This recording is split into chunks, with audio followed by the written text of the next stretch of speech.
And somebody else said, don't do that. Why don't you bring a Hungarian psychiatrist and let him at least talk to this man and see if there is some hope.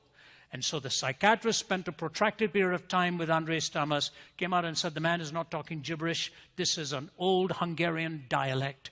Give him to us. We will work with him. We will reshape his mind. We will get him back into society. And so the Soviets granted that. And so they put him in a wheelchair, and the psychiatrist was wheeling him out. If you have never read the story, you will never guess what his first request was. As he's being wheeled out, he looks at the psychiatrist and says, "Can I have a mirror? I haven't seen my face in 55 years. Now you figure out, you're a strong, determined young man at the age of 20, and the next time you see your face, you're 75.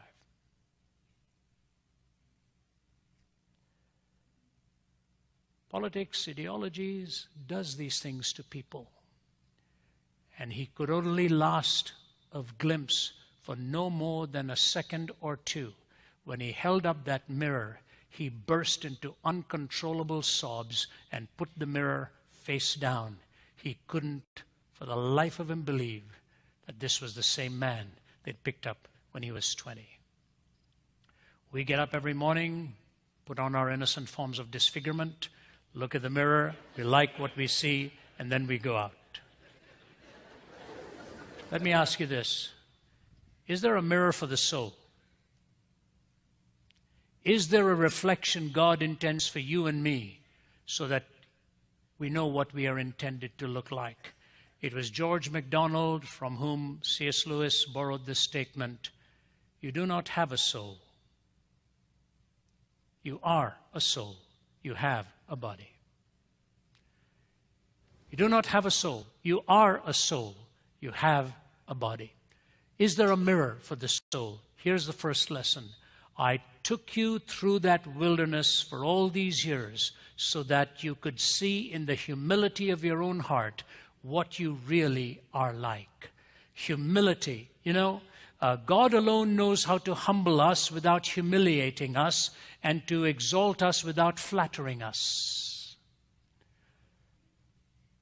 God alone knows how to humble us without humiliating us and how to exalt us without flattering us. So said the famed Australian and New Zealand writer E.M. Blakelock many, many decades ago. It's a statement I remember reading in one of his tiny little books and writing it down. And here's the first lesson.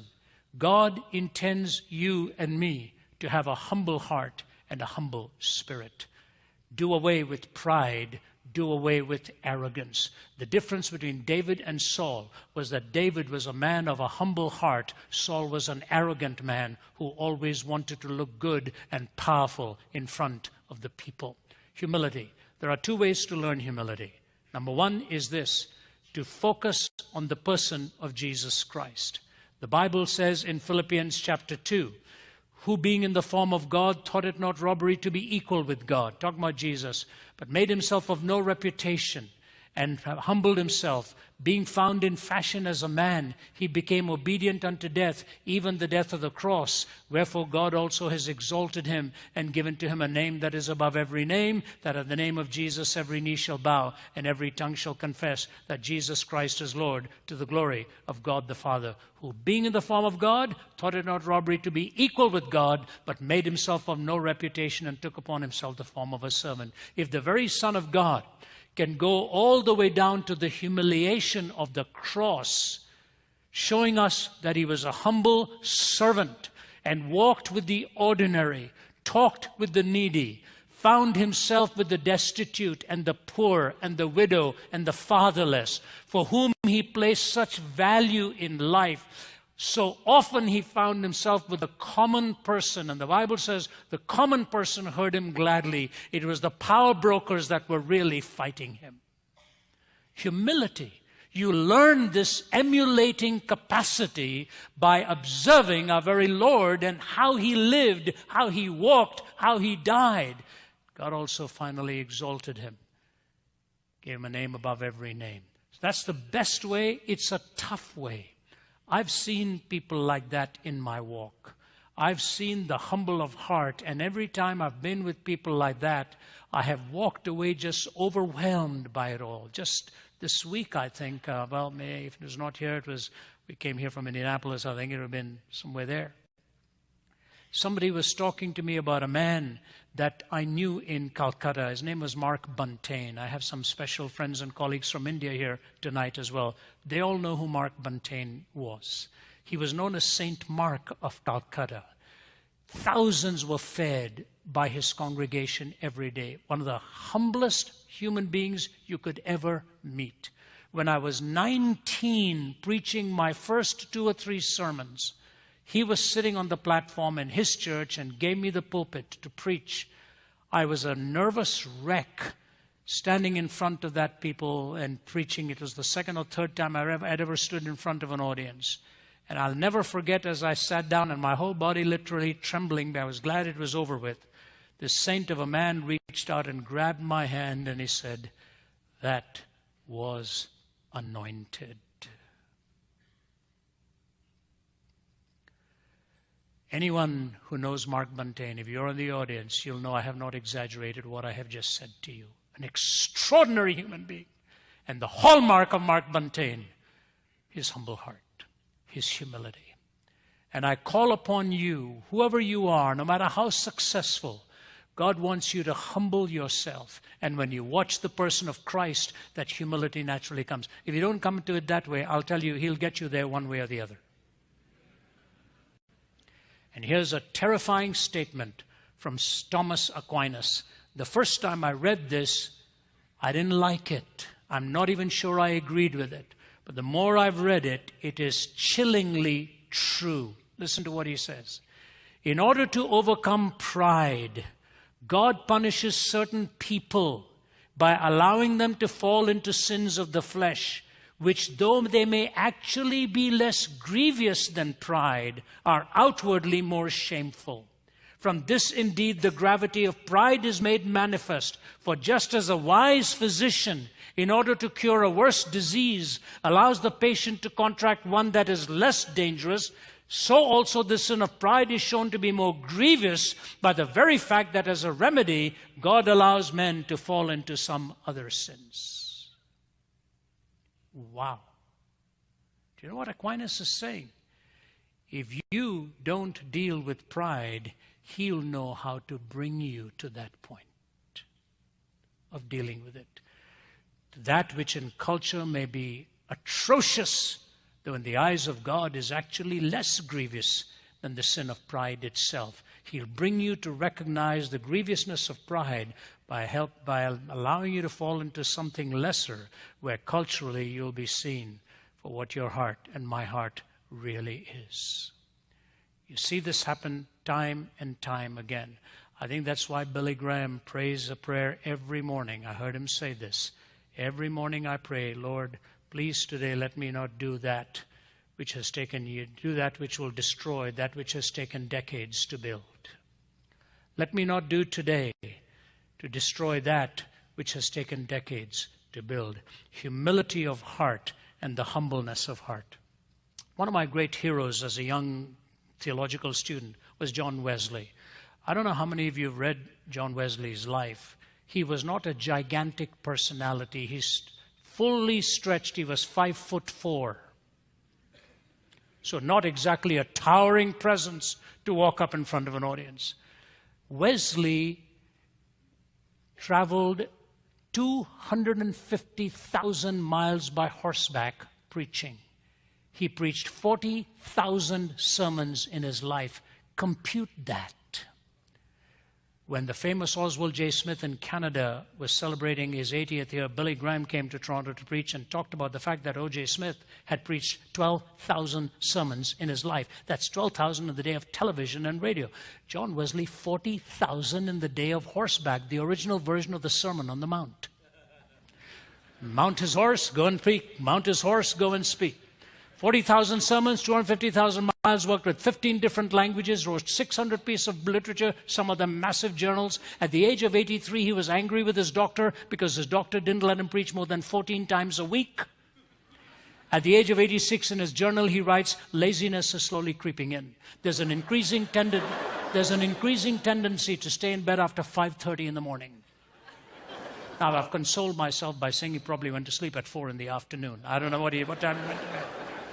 He was one of 19 children raised by Susanna Wesley. Susanna herself was one of 29. I don't know. I wouldn't want that. I wouldn't want to buy their shoes. 19, 29. One day, Susanna looked at John and said this to him. When he said, Mother, how do you define sin? She said, Son, whatever weakens your reasoning, impairs the tenderness of your conscience, obscures your sense of God, or takes away your relish for spiritual things. In short, if anything increases the authority and the power of the flesh over the spirit, that to you, John Wesley, becomes sin, however good it is in itself. So he covers the 2 great continents, brings in this great evangelical awakening. You go to his home in London. There's a monument at the back there, a tribute to him. And these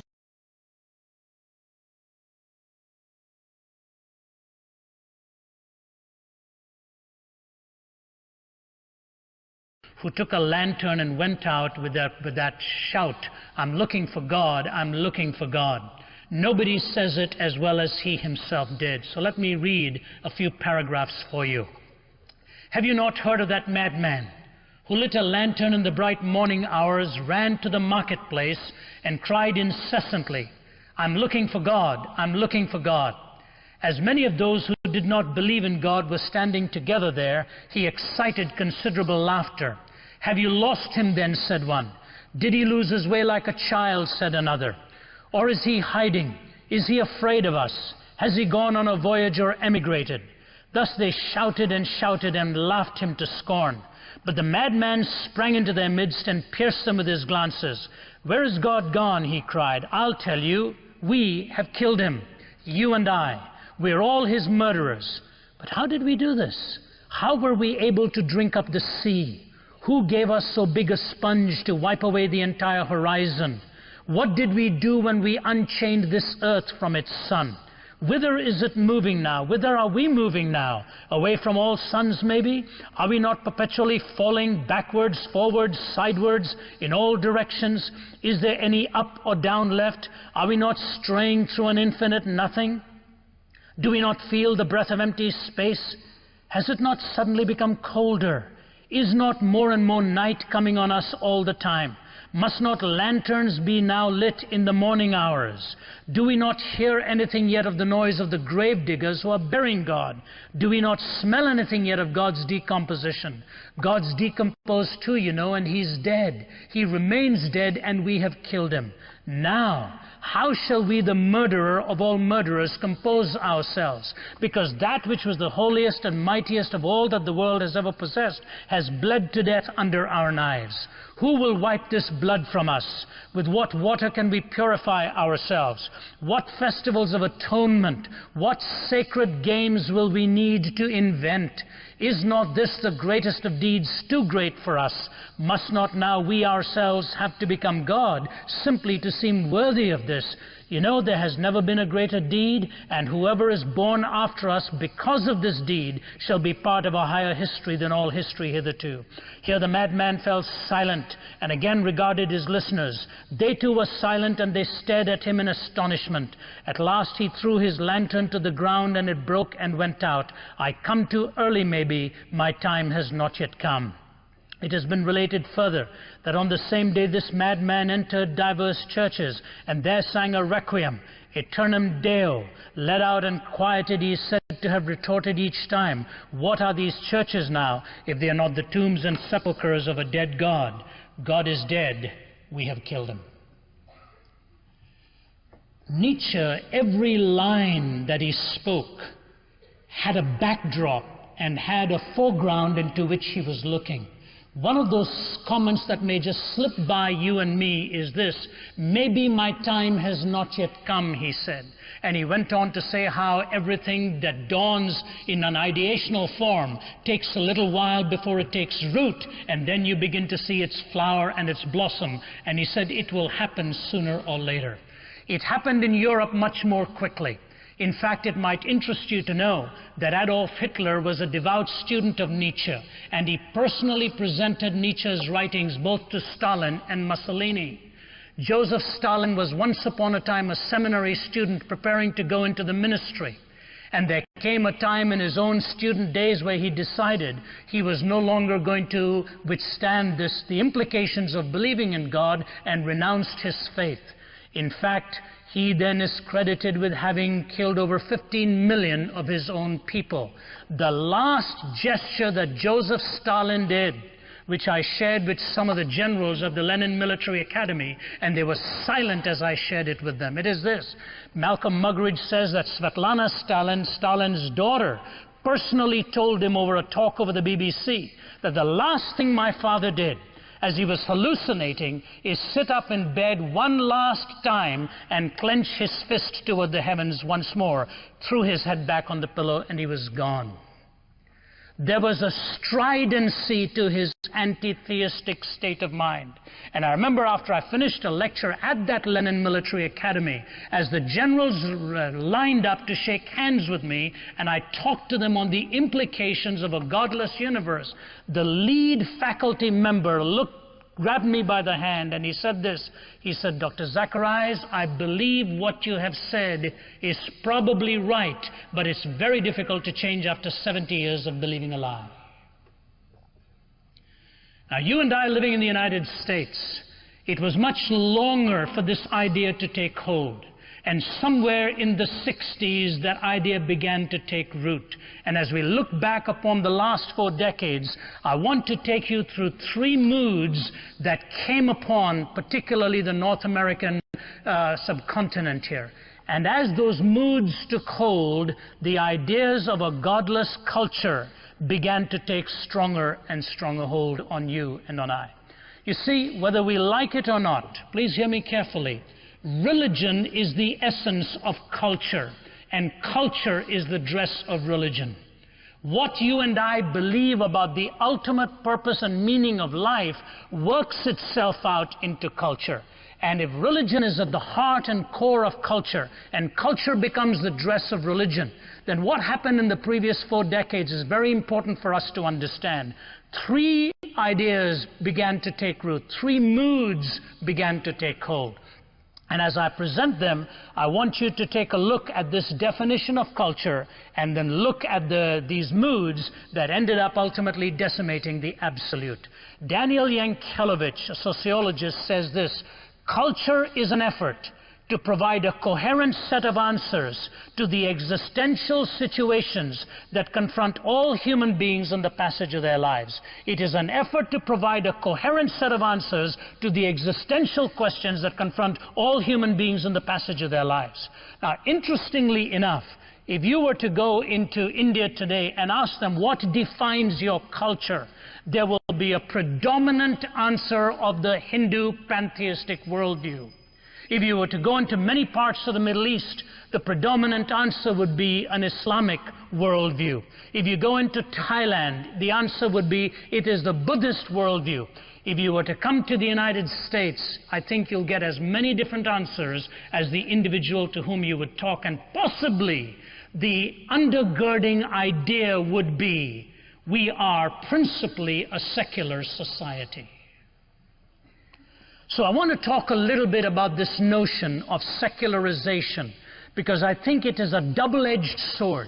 It has valuable help in the kind of culture in which we live, but then that very blade ends up stabbing us when we are looking for some absolute answers to life's most challenging existential questions. The first, therefore, is this idea of secularization, a mood that has taken hold for the last 30 to 40 years. Let me define it. Secularization is the process by which religious ideas, institutions, and interpretations have lost their social significance. May I repeat that?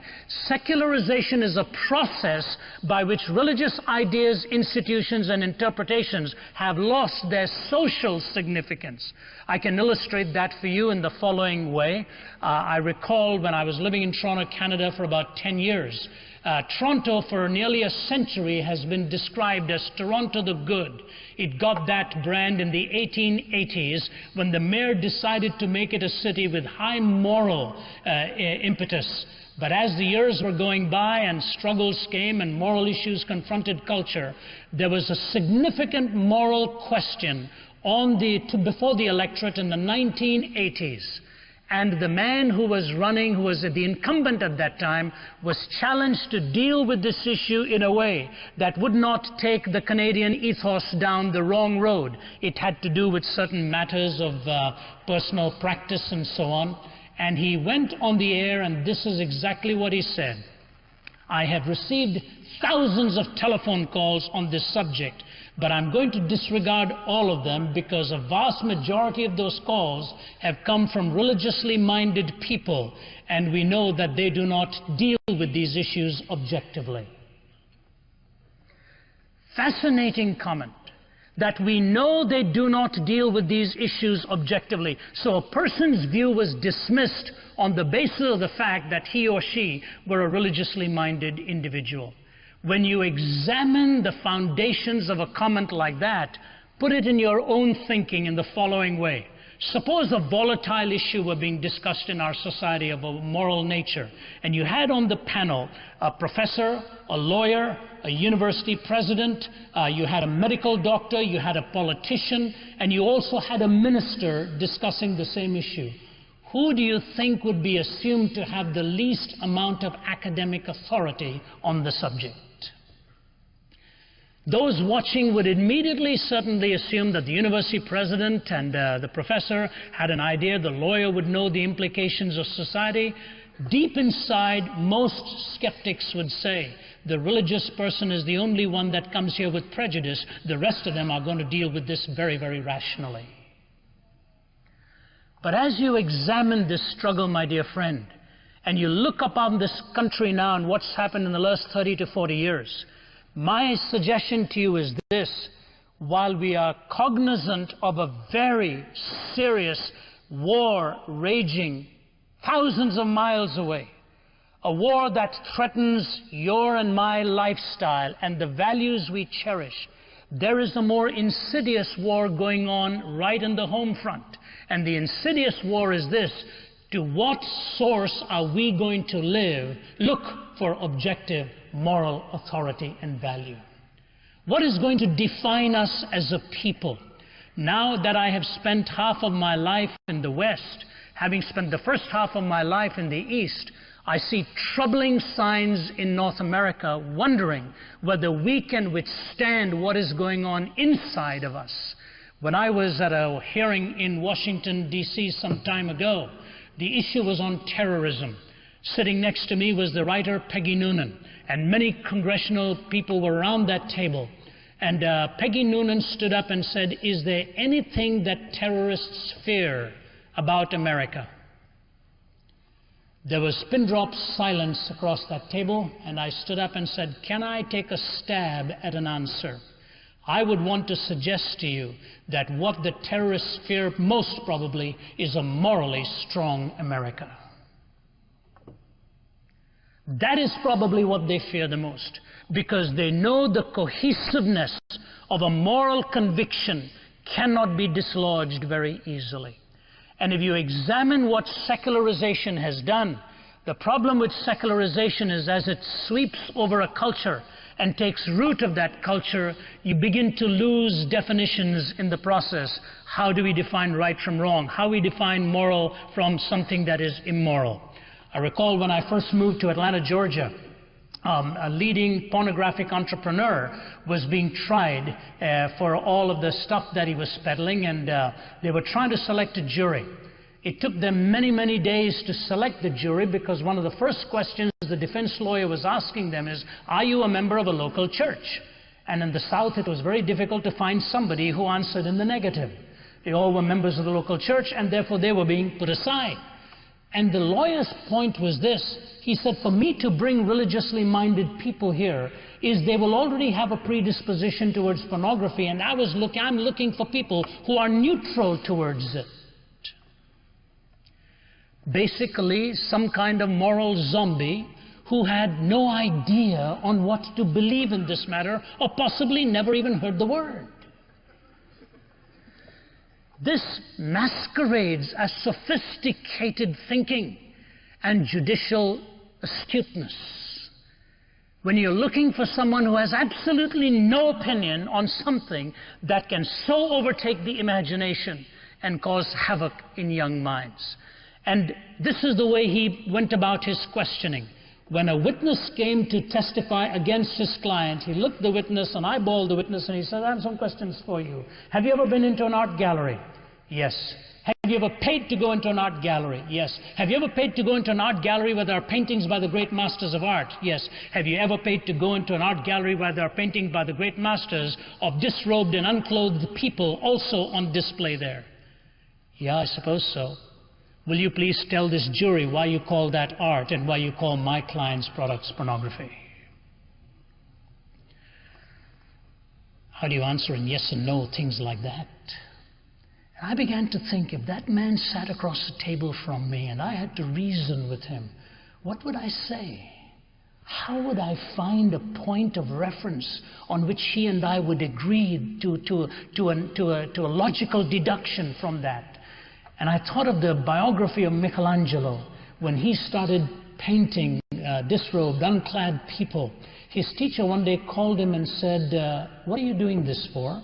And Michelangelo said, because I want to see man as God sees man. And his teacher said, I just want to remind you, you're not God. It was an interesting response. But of course, it doesn't solve the issue to put it that way, does it? So let me take you to a parable given by C.S. Lewis that gets to the nerve of this problem. C.S. Lewis has a book called A Pilgrim's Regress, in which he talks of his own conversion from atheism through pantheism and even dabbling in Marxism, till finally he secured his own life as a follower of Jesus Christ. And C.S. Lewis, in this book, A Pilgrim's Regress, gives it in an allegorical form. His straight prose narrative is called Surprised by Joy, but in this allegorical form, he refers to himself as John, meandering through all of these worldviews looking for answers. And he said, my problem was I was not getting answers anywhere. And then I wandered into this mountain, he calls. The mountain was the spirit of the age. And he pictures himself enjoying the precepts of the spirit of the age. But he said, I always felt myself bound in chains. A fascinating description of living for every whim that he had. Bound in chains. He said, I sat under the stare of the head of the spirit of the age with his neuronic gaze just staring at me. He said, as I sat there day after day, the waiter representing the spirit of the age would bring me my meals. And one day, as he unchained me so I could enjoy my breakfast, I made the foolish comment, I should have thought of it, when I looked at him and said, this milk is utterly delicious and refreshing. And the man representing the spirit of the age said, you only call it milk as delicious and refreshing. All it is the secretion of a cow. Like it's urine or anything else. You just call this one name and the other things are called other names. He said, then I made the bigger blunder on commenting on the eggs. He said, and you should have heard the parallel he drew for the eggs. I won't even insult your intelligence by repeating it for you. Pick up the book.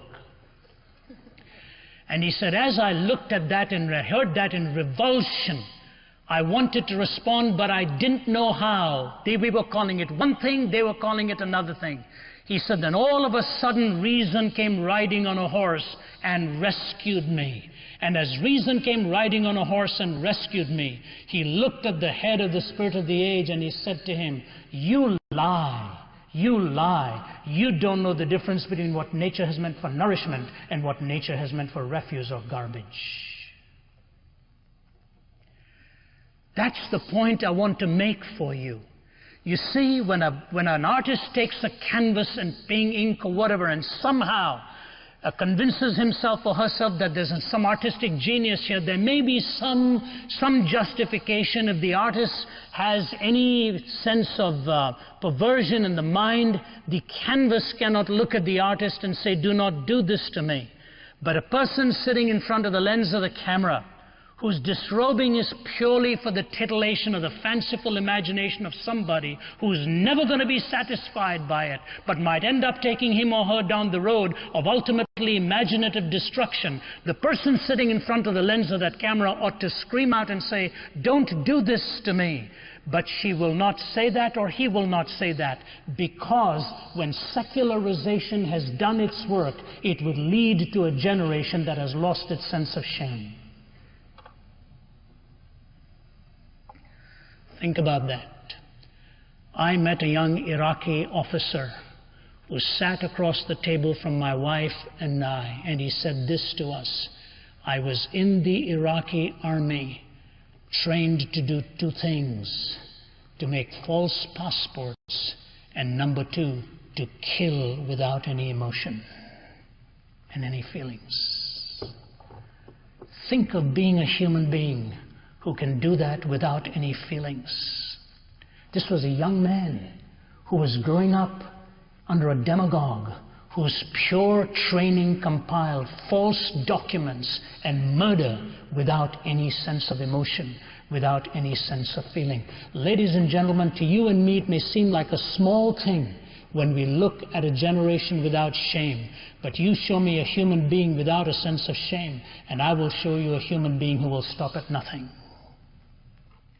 And secularization literally comes from the word Latin saeculum, this worldly. There is no transcendent moral order. So we see, number one, secularization leads to no shame. Secondly, quickly, pluralization, where there's a competing number of worldviews available to its members and no one worldview is dominant. A competing number of worldviews available to its members and no one worldview is dominant. If you really want to see pluralization in a classic way expressed culinarily, walk through Los Angeles, where you can see a Korean's wagon selling kosher tacos in a fast food outlet. Pluralization in culinary expression. Pluralization is a good thing. We must be able to allow contrary views to exist and take them into the marketplace. But if pluralization ends up being relativism, then once again, you are on a course to destruction and error. See, it's not what is Eastern and what is Western. It is what best reflects reality. And to those of you in engineering who think in a linear way, you know very well you daren't fudge with the numbers. It'll get you. There is an exclusionary fact to reality. And the problem today, young men and women, is this: in this terrific age in which you are, find the moral point of reference for your absolutes. There are some things in life you'll find out are either or. You either fall in line by it, or you will bear the consequences. What is an absolute? Have you ever been at a traffic light and your mind is wandering? You've stopped and all of a sudden something next to you is moving and you don't know if that car is moving or you're moving. What's the first thing you do? Go for the brake. After you go for the brake, if you're still not sure whether you're moving or the other person's moving, what do? You look outside at a tree or a building which is stationary to measure your movement by that which doesn't move. What would happen if the trees and the buildings started moving too? That's what's happened in society today. Like the man in Leicester, England, who used to work at a clockmaker store, going to work every day, adjust his watch by a clock outside. One day the clockmaker stopped and said, "I find it fascinating. You adjust your watch every day." He said, "Yes, sir. My watch doesn't work very well. I'm the timekeeper at the factory. I have to ring the bell at 4 o'clock every afternoon and my watch doesn't work very well." The clockmaker says, "I've got some bad news for you. My clock doesn't work very well either. I adjust it by the bell that I hear from the factory every afternoon at 4 o'clock.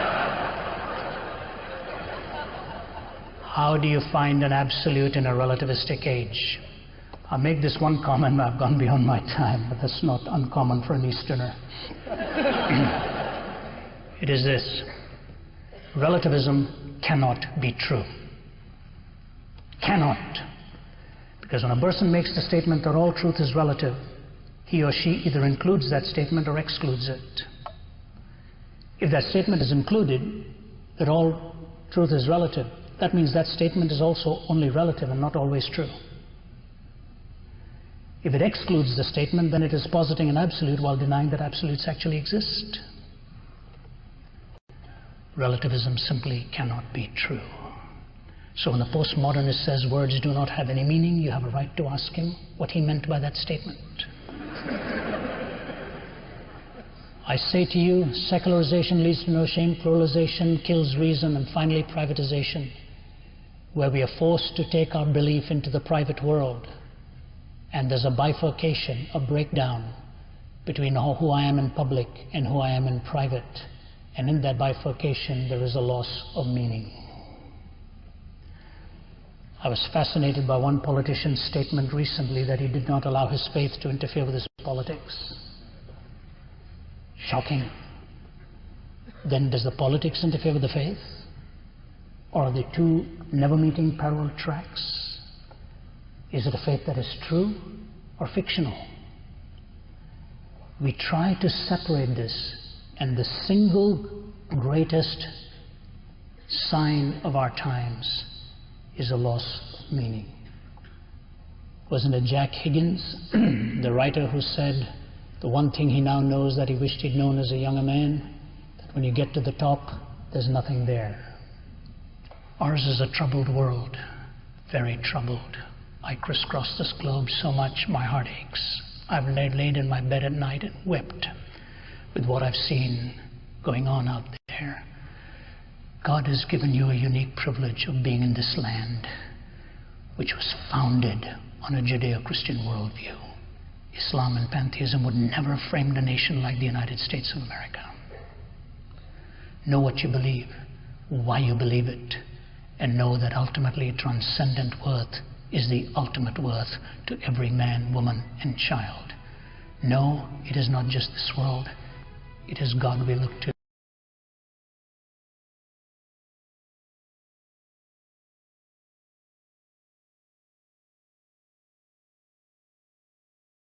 That was all over the place. You'd hear it all over the globe, but there's always somebody who hasn't heard it.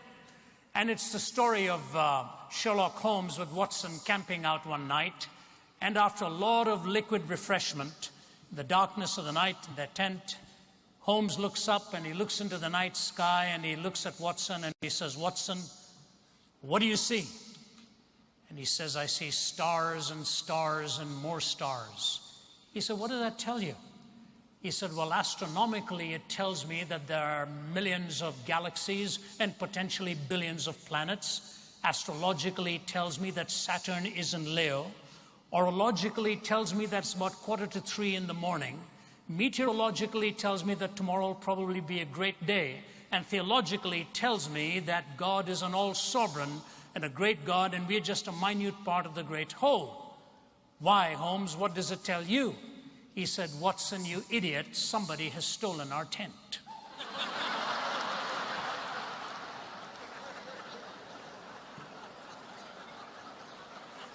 Have you ever thought what the very word university means? It comes from the joining together of unity in diversity, which was the greatest pursuit of the Greek philosophers, to find the ability or the skin or the tent that would pull it all together. And yet here we are now, most of us graduating from pluriversities, with the disciplines sort of running along their own little tracks and not finding out how to connect these disciplines one with the other. When you see this kind of thing, you realize how difficult communication might become. You may have heard the story of this Indian farmer who was talking to a Texan. And the Texan was bragging about his ranch, and so he looks at the Indian farmer and he says, "Mr. Singh, how big is your farm?" And the Indian farmer says, "You know, if you look a little out of the distance, you see that lamppost there?" He says, "Yeah." So my farm is that long and about that wide. That's about the length and breadth of my farm in Punjab. He says, "Why, what about yours?" He said, "You know something, in Texas?" He said, if I were to get into my car in my ranch at sunrise and keep driving and driving and driving, by about 9 or 10, I still would not have reached the end of my property line. And the Indian farmer looked at him and said, I know exactly how you feel. I used to have a car just like that.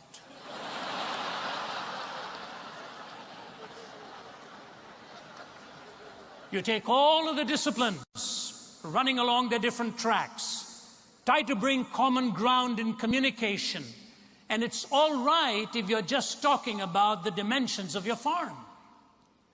But if you're dealing with the very foundational questions of life's essential purpose, then all of a sudden the differences come.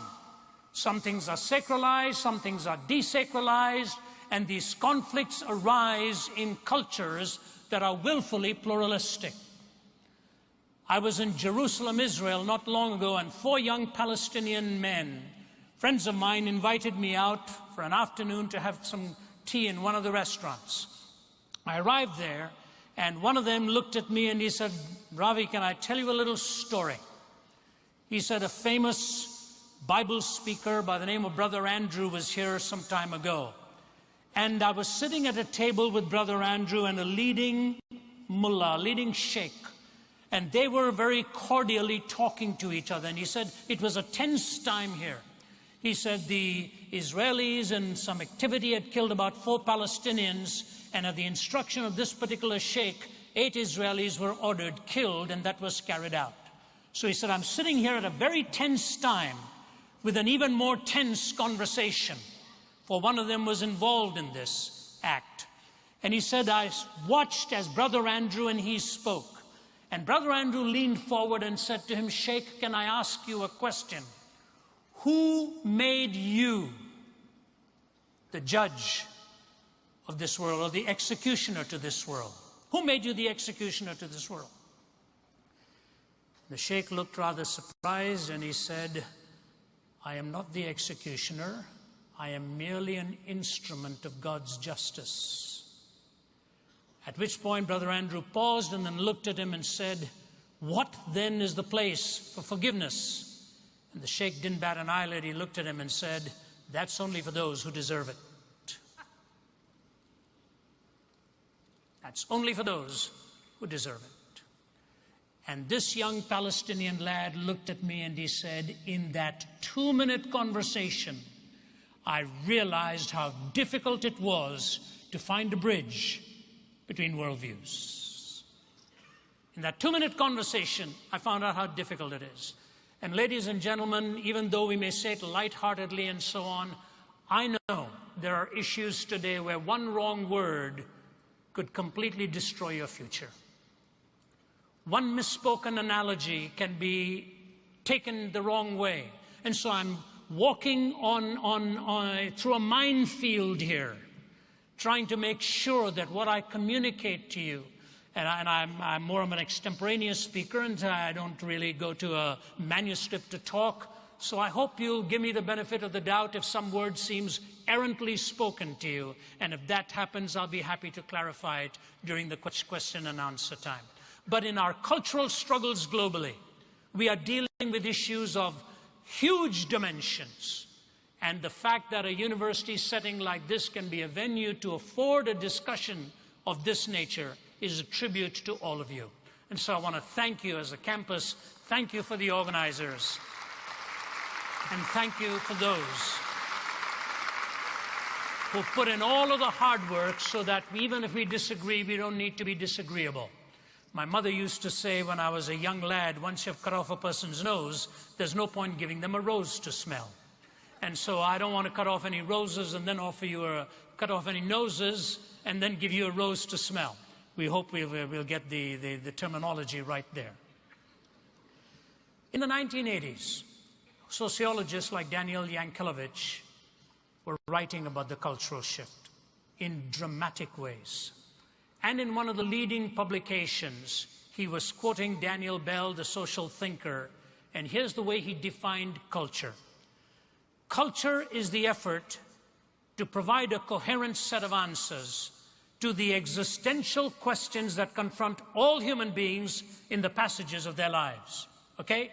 So culture is an effort to find not a disparate set of answers, but a coherent set of answers to the existential questions that confront all of us in the passage of our lives. Then he went on to say this, seeing where we were headed, a genuine cultural revolution then is one that makes a decisive break with the shared meanings of the past, particularly those that relate to the deepest questions of the purpose and the nature of human life. So a cultural revolution is underway when we are making a decisive break from the shared meanings of the past, particularly those deep questions that deal with the very purpose and nature of what human life is all about.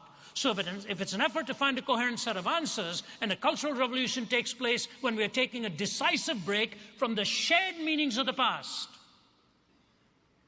then you know the more you get to the hard questions, if you calibrate them wrongly at ground level, to use an airplane analogy, if the calibration is wrong at the ground level, then the higher the altitude you fly to, the variance is going to be wider and wider and wider. And it's these culturally shared meanings that are now up for grabs, and the cultural revolution is now into its second or third generation. What was happening? I believe there were three sociological phenomena that was lying beneath the surface. I use this only as a scaffolding now to bring you to the point of what it is I think the deductions really are and wherein lie our answers. Many years ago, one of them wrote it in these words: first, dentistry was painless, then bicycles were chainless, and carriages were horseless, and many laws enforceless. Next, cookery was fireless, telegraphy was wireless, cigars were nicotineless, and coffee caffeineless. Soon oranges were seedless, the putting green was weedless, the proper diet fatless. New motor roads are dustless, the latest steel is rustless, our tennis courts are sodless, our new religion godless. All of a sudden, definitions are taking place without a transcendent perspective of any kind. And the three underlying sociological phenomena were as follows. Number one, the process of secularization. What is the process of secularization? It is the process by which religious ideas, institutions, and interpretations were deemed to have lost their social significance. Where religious ideas, institutions, and interpretations were considered to have lost their social significance. Yes, they could function, but in terms of the hard questions of meaning, essence, and destiny, they were put on the margin and not considered as serious voices in the shifting sands of the Cultural Revolution. How do we even illustrate something like that? Say you were discussing a serious social issue of our time, and you had a panel in front of you on television, and you're watching the program. And you see an academic, you see a psychologist, you see a lawyer, you see a medical practitioner, you see a philosopher of ethics, and you're listening to all that they have to say. You see a behavioral scientist and so on. And then all of a sudden you come to a pastor and his or her view on the subject. The way the sociological fabric was changing, at the moment the religiously ordained person started to speak on the subject, he or she was assumed at that point to be prejudiced on the subject, as if all the others were completely objective on what they were dealing with. That's precisely what secularization actually meant. That religious ideas, institutions, and interpretations were losing their social significance. When you saw this kind of thing taking place, you began to see what it was that people were actually arguing for or arguing against. The secularization process was described well by British journalist Steve Turner. We believe in Marx, Freud, and Darwin. We believe everything is okay as long as you don't hurt anyone to the best of your definition of hurt and to the best of your definition of knowledge. We believe in sex before, during, and after marriage. We believe in the therapy of sin. We believe that adultery is fun. We believe that taboos are taboo.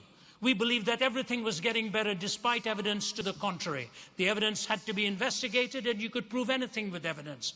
We believe there is something in horoscopes, UFOs, and bent spoons. Jesus was a good man, just like Buddha, Muhammad, and ourselves. He was a good moral teacher, although we think his good morals were basically bad. We believe that all religions are basically the same. At least the ones that we read were. They all believe in love and goodness. They only differed on matters of creation, sin, heaven, hell, God, and salvation. We believe that after death comes the nothing, because when you ask the dead what happens, they say nothing. If death is not the end and the dead have lied, then it's compulsory heaven for all, excepting perhaps Hitler, Stalin, and Genghis Khan. We believe in Masters and Johnson. What's selected is average, what's average is normal, what normal is good.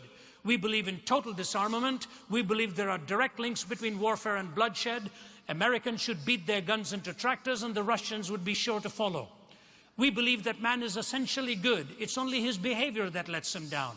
This is the fault of society. Society is the fault of conditions. Conditions are the fault of society. We believe that each man must find the truth that is right for him, and reality will adapt accordingly. The universe will readjust, history will alter. We believe that there is no absolute truth except the truth that there is no absolute truth. We believe in the rejection of creeds and the flowering of individual thought.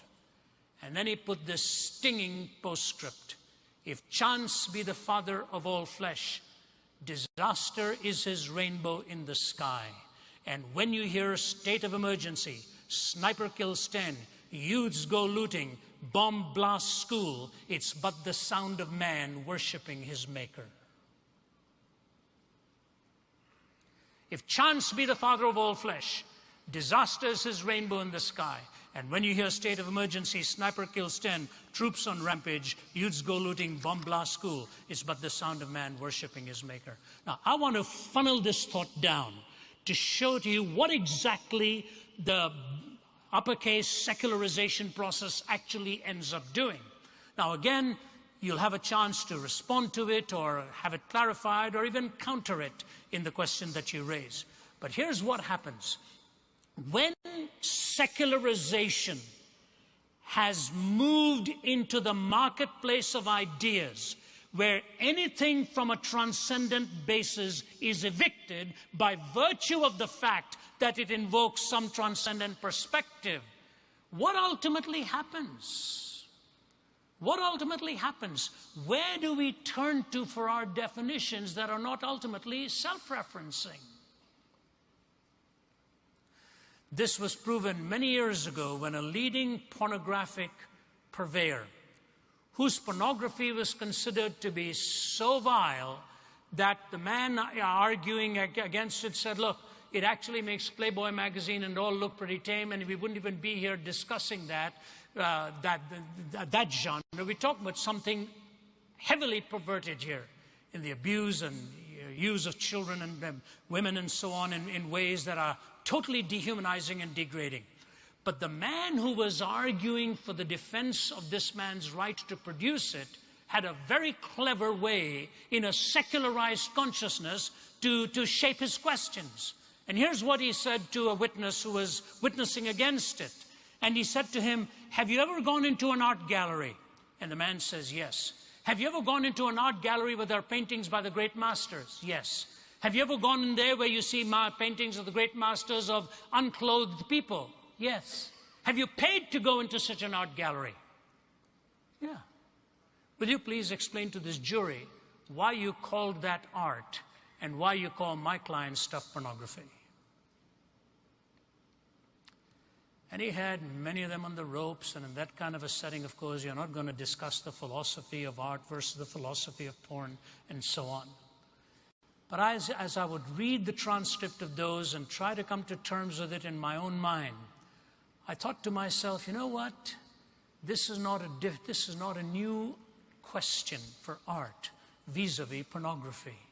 If you read the biography of Michelangelo, even the first time he started to paint disrobed people, he was put to the question by his teacher, who raised a very important question so that he would understand what his responsibility would be.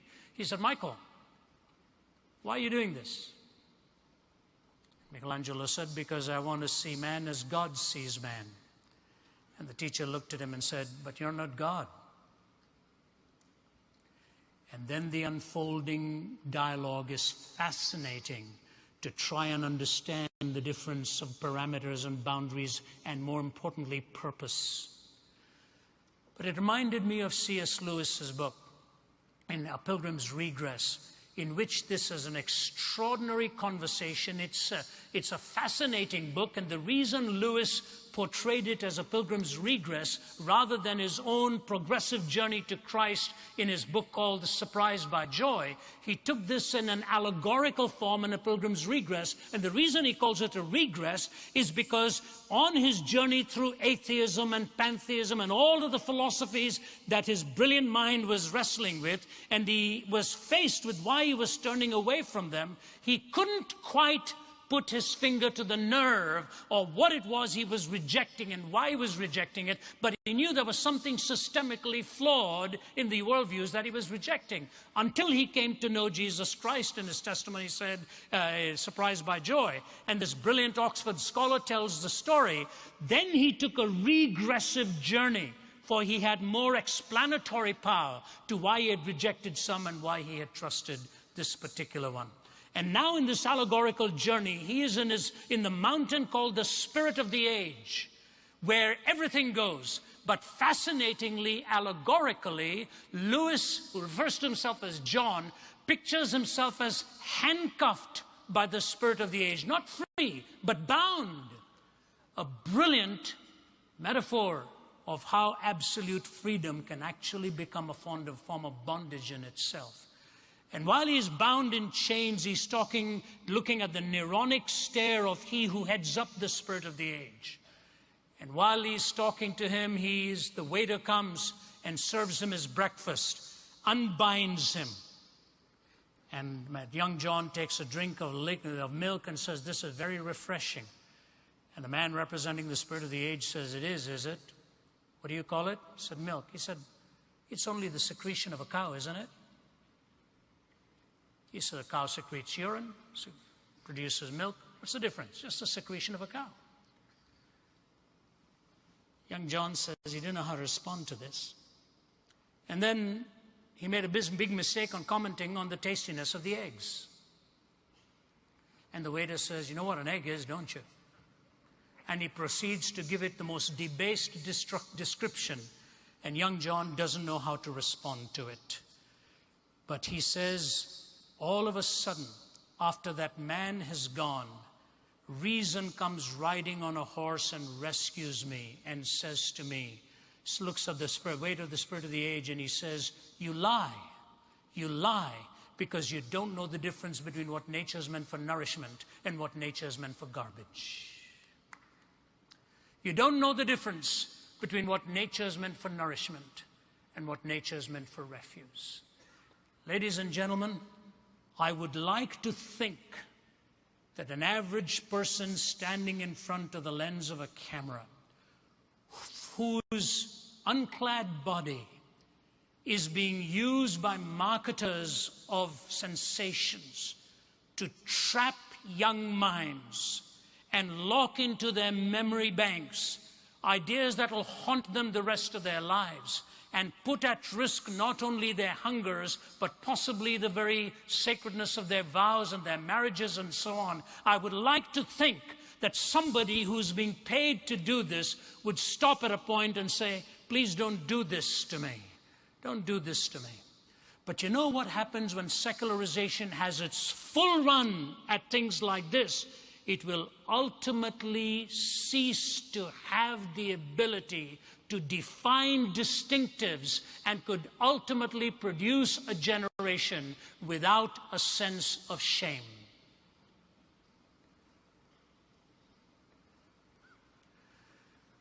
When the mass